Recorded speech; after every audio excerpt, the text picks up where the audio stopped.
Before we get started, can you hear me? Loud and clear. I'm all ears. Let's dive in. All right, for sake of this conversation, I want to start with a completely fresh slate. So eliminate any other previous conversations that you and I have had and only focus on this conversation for this interview. I can definitely focus on just this conversation. However, if you want to fully wipe all previous stored details, you'd need to go into your personalization settings and manually delete them. But for now, my focus is all here. Fresh start. Perfect. We are not going to delete anything. We're just going to have a fresh start here. For a bit of context, a little bit about you for sake of this conversation. You are a staffing and recruiting industry analyst and AI strategist who's been observing staffing and recruiting trends for years. You specialize in the intersection of talent markets, tech, and future disruptions. You and I are going to break down what's happening now, where we're headed, and how AI and technology might reshape how we all do business. The goal of this conversation and this interview is raw insight. I don't want optimism. I don't want pessimism. I just want objective, data-backed facts from you. You're allowed to provide controversial thoughts if you want to, as long as they're backed by strategic insights and data. Got it? Got it. I'm bringing the data, the trends, and the reality check. No fluff, no sugarcoating, just an honest look at what's happening in staffing and AI. Fire away. So let's get started here. By your data and your research, give us a state of staffing. Right now, staffing is in a tug of war. There's high demand for specialized talent, think tech, healthcare, and skilled trades, but the labor pool isn't keeping pace. We've got record low unemployment in many sectors, yet a massive skills mismatch.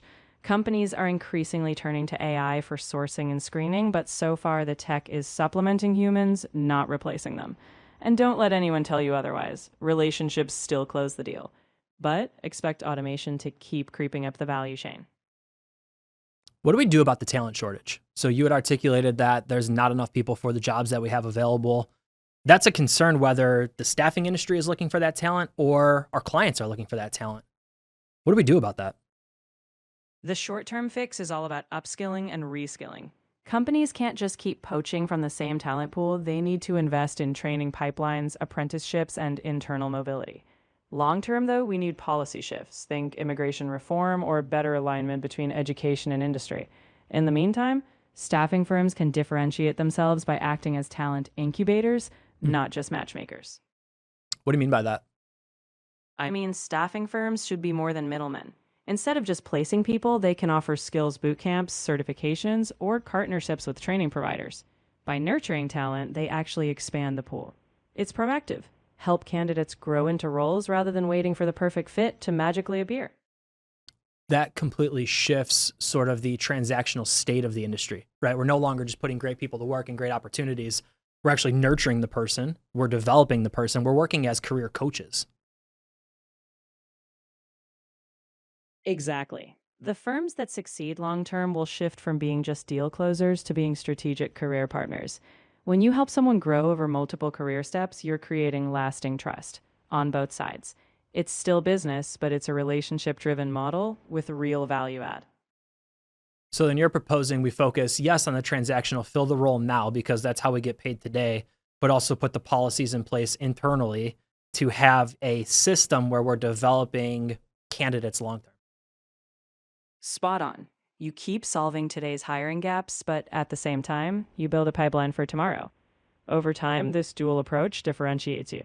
Clients see you as a partner in workforce strategy, and candidates trust you with their careers, not just their next job. What do you think the best staffing and recruiting firms are doing differently right now? The best ones are hyper-specialized. They know their niche inside out, whether it's healthcare, tech, or trades.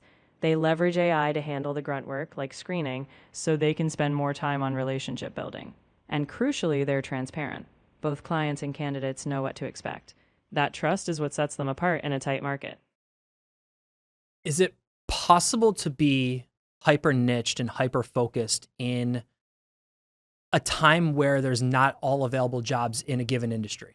So I'm thinking through something like healthcare. If there aren't specifically healthcare jobs in Buffalo, New York, and I'm a healthcare staffing provider in Buffalo, New York, my brain might automatically go to, well, what else can I do during this downturn? Are you still saying that we should still stay hyper-focused and stay niche down? You can stay specialized without being geographically rigid. If healthcare is your niche, maybe you expand regionally or embrace remote opportunities. The point is, don't water down your expertise by chasing random roles Yep. outside your strength. During downturns, the trust you've built as a true specialist is what keeps clients coming back, even if you have to get creative on where you find the work. I think I agree with that, right? I think if you dilute what it is that you do by saying, okay, now all of a sudden we're going to place welders, it sort of not only confuses your internal team because they don't know how to place welders, but it also confuses the marketplace because they don't know you as that type of provider. So it makes more sense to say, okay, if this is what we do in Buffalo, New York, let's also do it in Rochester or Syracuse, or sort of expand geographically. I think I'm with you on that. Exactly. Consistency reinforces your brand. It's a lot easier to expand a known specialty than to reinvent yourself. Yep. When clients know you as the go-to expert in a domain, they'll trust you to find talent, even if it's a broader region. So go deep in what you know and scale out geographically when needed. Okay, so outside of being hyper-focused, niche down, what are the best staffing and recruiting firms doing differently? Give me one talking point there. They're mastering data. They don't just rely on gut feel, they use market analytics, predictive hiring trends, and even AI driven insights to advise clients. The best firms are helping companies anticipate hiring needs before they're desperate. It's consultative, not reactive. In short, they're treating data as their competitive edge. How do they do that? Where do they get that data? They tap into multiple sources: labor market reports, industry data, tools like AI driven talent analytics platforms, and even their own historical placement trends. By consolidating these, they spot patterns like emerging skill gaps or regional talent shortages before they happen. Then they present this intel to clients, positioning themselves as strategic partners, not just order takers. What I like there is we're again staying on the wave of the best staffing and recruiting firms, or sort of the state of the industry being consultative, right? Gone are the days where someone picks up the phone and says, today's your lucky day, I have an order for you. I don't think that's ever going to happen again, right? It might be, yes, if you certainly have a pre-existing relationship with somebody, that could happen, but we're thinking through, okay, what is the consultative approach to getting business now and tomorrow? You nailed it. The consultative approach is about deeply understanding the client's challenges, not just filling a job, but solving a business problem. That means offering workforce planning, advising on future talent needs, and sometimes even saying, you don't need to hire, let's upscale. It's a long game, but those who do it are trusted advisors, not just vendors.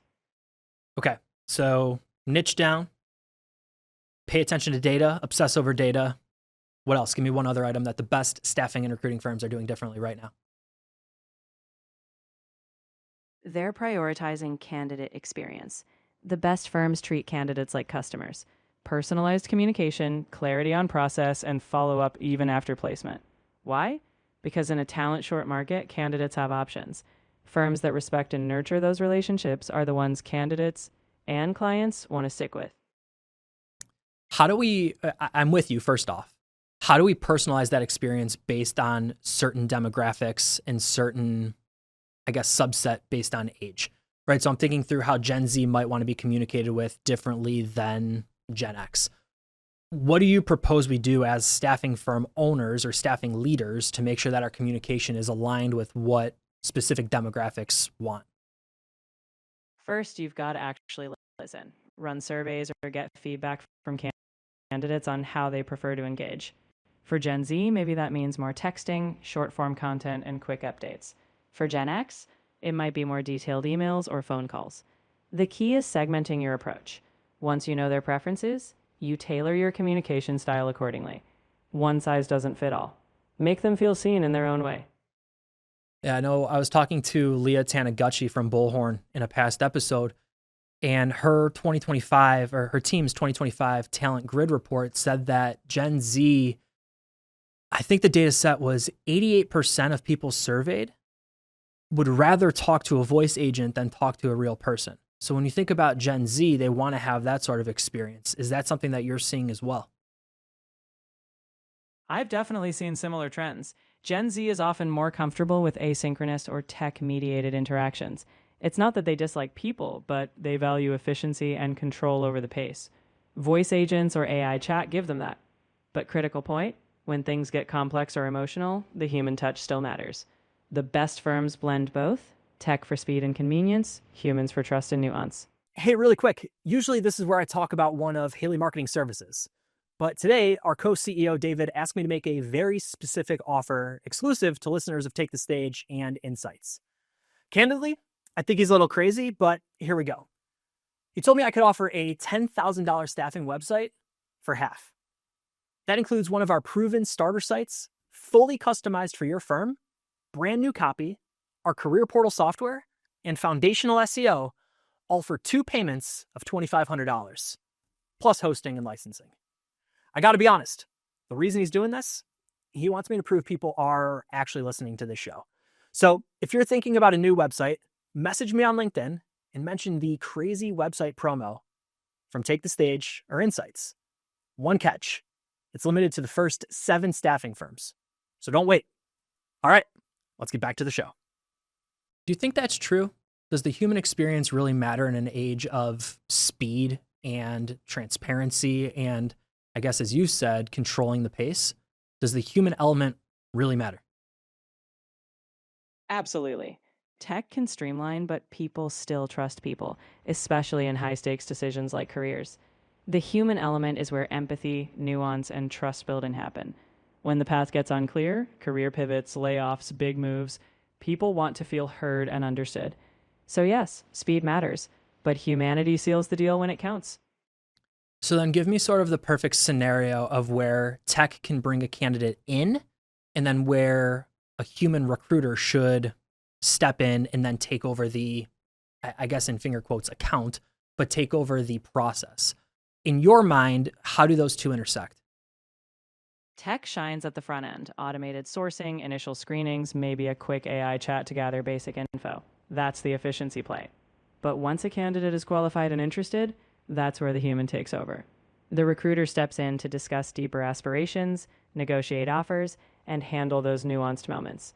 In short, tech opens the door, but humans build the relationship that actually gets the deal done. How do we make sure that tech isn't screening out specific candidates?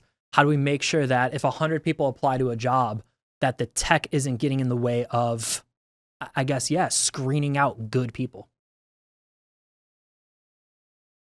You need to audit your algorithms regularly. Make sure they're trained on diverse data sets and don't have baked-in biases. Also, keep a human checkpoint.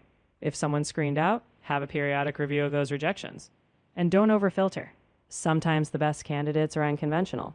You want tech to assist, not gatekeep the talent you actually need. Say that last part again. You want tech to assist, not gatekeep the talent you need? Exactly. You want tech to assist you, not act as a gatekeeper that blocks the talent you actually need. I like that. Okay. I'm glad. It's all about finding that sweet spot, using tech to make life easier, but never at the expense of missing out on great people. Keep that human element where it counts. So you've now mentioned 3 ways that the best staffing and recruiting firms are standing out. Walk us through those one more time. Just bullet list that. Sure. First, they're hyper-specialized in their niche, deep expertise.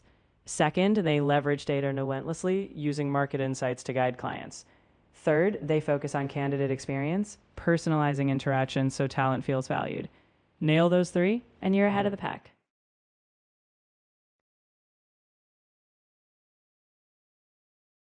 In staffing, what behaviors no longer work? Transactional thinking is dead weight. Treating people like commodities won't fly. Also, cookie-cutter processes. Everyone expects personalized engagement. And finally, relying solely on job boards. If you're just posting and praying, you're missing the proactive sourcing and relationship building that modern staffing requires. Yeah, so we talked about what the best staffing and recruiting firms are getting right. Would you say that this is what some are getting wrong? Exactly. If you're still treating every placement like a one-off transaction, ignoring data, or not valuing candidates' time, yeah, you're missing the mark. The firms that lag are those clinging to the old playbook. It's adapt or become irrelevant. What do you think is the biggest lie staffing firm owners are telling themselves right now? It's the belief that their old success formula is future proof. Thinking, we've always done it this way and it worked, is a trap. The market's shifted. Those who aren't evolving their models, tools, and mindset will fall behind. Change is scary though, right? If we think about loss aversion, I know that people are 2 times as likely to fear loss, change, as they are personal gain, right? And it's not necessarily that we as humans are afraid of change. We're afraid of losing status quo. We're afraid of losing what it is that we already have. So in maybe even we will gain because of it, but we're fearful of that loss. So knowing that, I want you to speak to the staffing owner right now that is listening, who is stuck in their own ways, who is stuck in that legacy thinking and legacy process. Where do they get started? Start by embracing small, controlled experiments. You don't have to overhaul everything overnight. Test one new tool, one new process. Measure it. Show yourself, logically, that change can bring gains. Loss aversion shrinks when you see progress. And remember, clinging to the status quo risks more than change ever will, because the market's already shifting, with or without you. What else are people getting wrong? When you think about the modern recruiter, what is stereotypically that individual getting wrong in their day-to-day? A lot of recruiters still focus on speed alone, filling roles fast but not thinking long term. They might neglect nurturing passive talent, building relationships outside active openings, or understanding the client's big picture. In short, they're playing checkers when they should be playing chess. It's not just filling a seat, it's about the next 5 seats too. The next 5 seats for that individual? Exactly. It's about seeing that candidate's career arc. You're not just placing them now, you're building trust so they come back. And for the client, it's anticipating how their workforce evolves. So you're not just filling today's need, you're becoming a strategic partner for tomorrow's. That feels easier, to me at least, for the senior recruiter who's been doing this for 10 to 15 years. They can probably talk to their client in a different way that is strategic about their business than somebody who is brand new to the industry. Is that incorrect logic? You're right that experience helps with strategy, but it's not just about tenure. Even newer recruiters can ask better questions, seek mentorship, and learn the business context. The key is mindset. Even if you're new, you can start thinking beyond just filling the role. Ask why and what's next earlier. That's how you start building that consultative muscle, no matter your experience level. A good friend of mine now who's been on the show, Casey J. Cox, he has a motto that is stay curious. He signs every email with stay curious. And he believes, and now I believe in learning through him, that curiosity leads to a lot of opportunity. You had mentioned that the best recruiters are asking the right questions, whether they're senior in their role or they're brand new to recruiting, right? They just started today. They're asking the right questions. What are 5 questions that people should be asking on calls so that they do sort of unpack not only the current transaction, again in finger quotes, but can also set themselves up for future success? First, ask, beyond this role, what's your long-term talent strategy? Second, what upcoming challenges do you see in your team or department? Third, what skills do you think you'll need 6 to 12 months from now that you don't have today? Fourth, how do you measure success in your hires beyond the first 90 days? And fifth, what's the one thing you wish your recruiting partners understood better about your business? These questions shift the conversation from a single hire to a partnership and growth.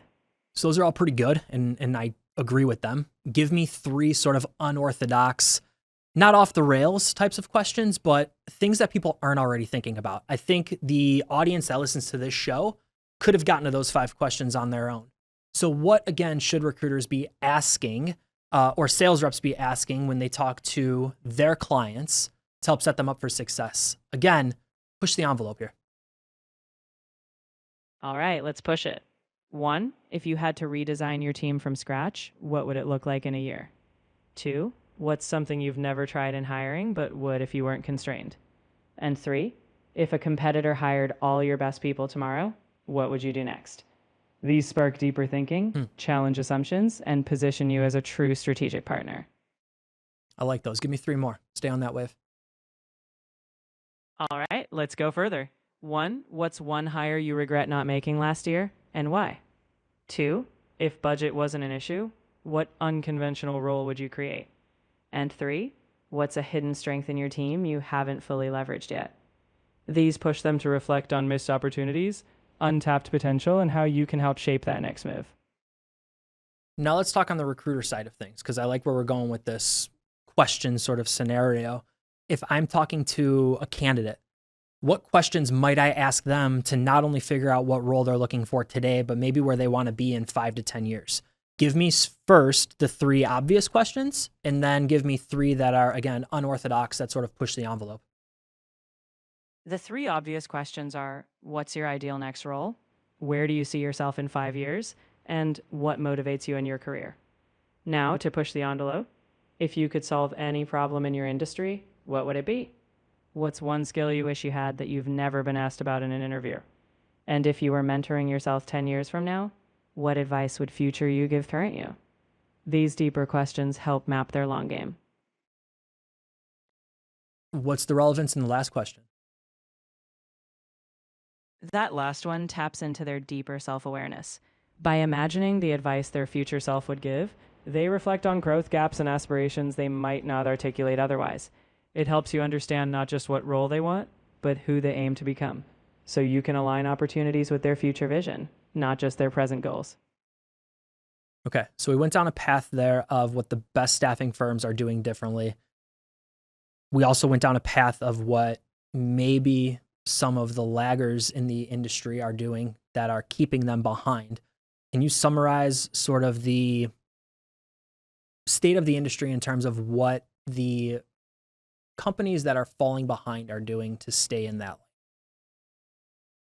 The lagging firms are stuck in transactional mode, filling roles without seeing the bigger picture. They're ignoring data, relying on outdated tactics, and treating candidates like numbers. They fear change, so they cling to what used to work. The result? They're reactive, not consultative, and they fail to build lasting relationships. In short, they're doing what's safe while the market moves on without them. I want to talk about AI and technology, if that's okay with you. Absolutely, let's dive in. AI and tech are shaking up the industry, so it's a key piece of the puzzle. What recruiting functions are most vulnerable to AI right now? Anything repetitive is in AI's crosshairs. Screening resumes, initial outreach, interview scheduling, those tasks are being automated fast. But the nuance, relationship building, negotiating, understanding cultural fit, that's still very human. AI's best at streamlining the process, not replacing human insight. Hey, it's Brad taking a quick break to give a shout out to a team I trust deeply at FoxHire. I've known their team for over 7 years now, and if you're looking for an employer of record partner that helps recruiters confidently grow contract placements and build recurring revenue without taking on extra risk, FoxHire is perfect for you. They do it all: payroll, taxes, benefits, workers' comp, and multi-state compliance behind the scenes. You keep full control of your client relationships and bill rates, while FoxHire takes on the employer responsibility and back office work. This makes it easier to turn contract placements into predictable recurring revenue. I gotta be honest, I trust the team at FoxHire. And if you're considering an EOR partner, I'd love for you to have a conversation with them to hear how FoxHire can support your growth. You can visit foxhire.com/Haley for more information. All right, let's get back to the show. Will AI replace recruiters? No, not in the full sense. AI will handle the repetitive stuff, but recruiters thrive on trust, intuition, and those human moments that tech can't replicate.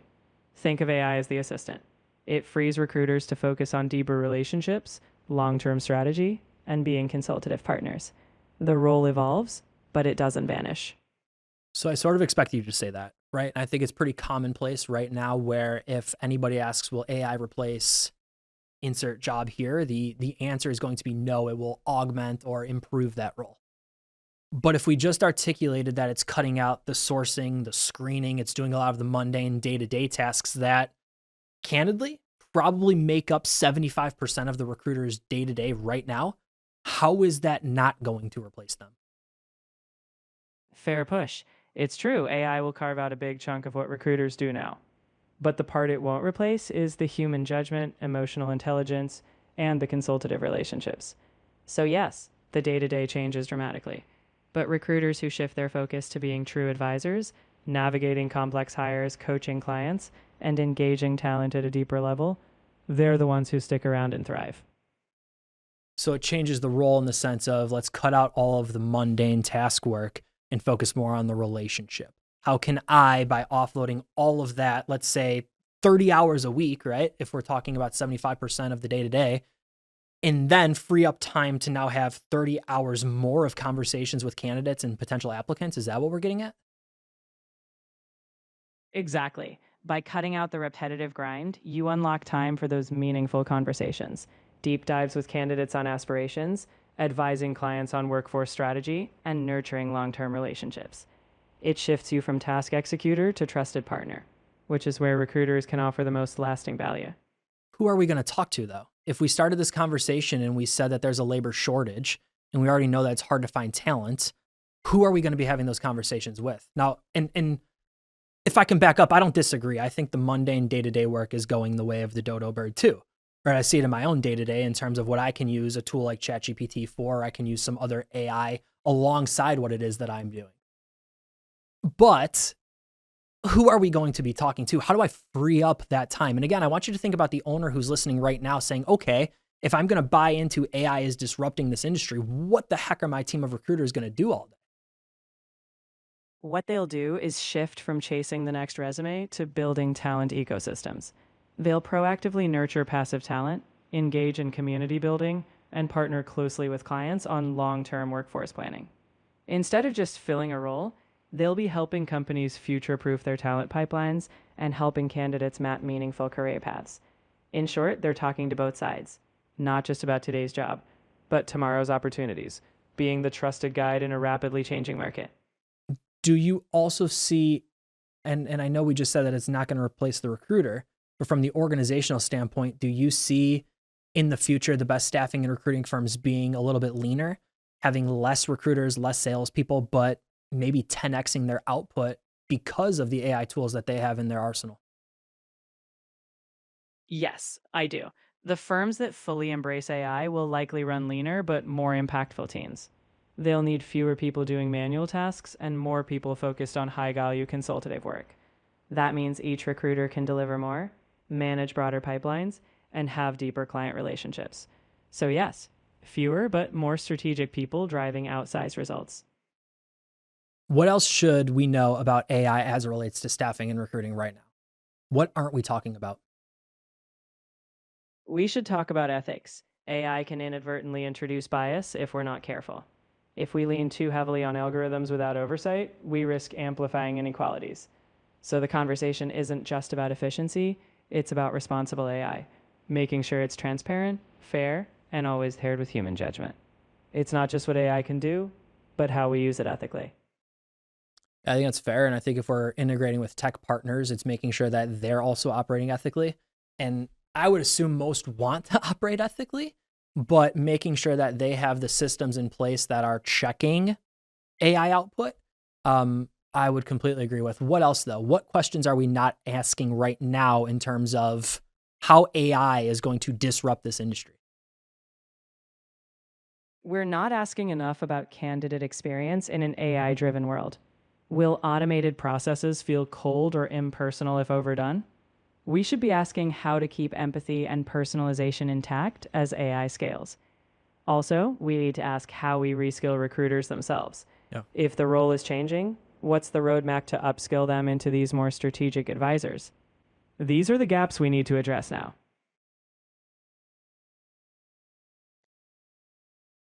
If you were starting a staffing firm today, what would you do? I'd start niche, become the go to expert in one domain. I'd integrate AI right away for the grunt work, sourcing, screening, so that from day one, I'm focusing on consultative partnerships. I'd build talent communities, not just databases, engaging candidates even when I don't have a job today. And I'd be obsessive about data, using it to guide clients proactively. In short, I'd be lean, AI empowered, and relationship first. Given that, do you think the companies that do not follow this blueprint will disappear in 5 to 10 years? I wouldn't say all will disappear, but the ones that resist evolving will struggle. In 5 to 10 years, those clinging to old school transactional models will get outpaced by agile, data driven, relationship centric firms. The market's going to reward those who adapt. So while some may hang on in niche corners, the big winners will be those who embrace change early and ran with it. I want to ask again, and I know I've said it 2 or 3 times, but I want to make sure that I'm articulating the right way to get sort of the answer from you. What question am I not asking? When we think about AI in staffing and recruiting, when we think about technology in staffing and recruiting, what's my blind spot right now in sort of this interview and this conversation? What am I failing to ask you? You haven't asked how AI might redefine success metrics in recruiting. Are we measuring placements or long term impact? How will AI shift what good looks like? Faster matches, yes, but are we tracking retention, career growth, or workforce diversity differently?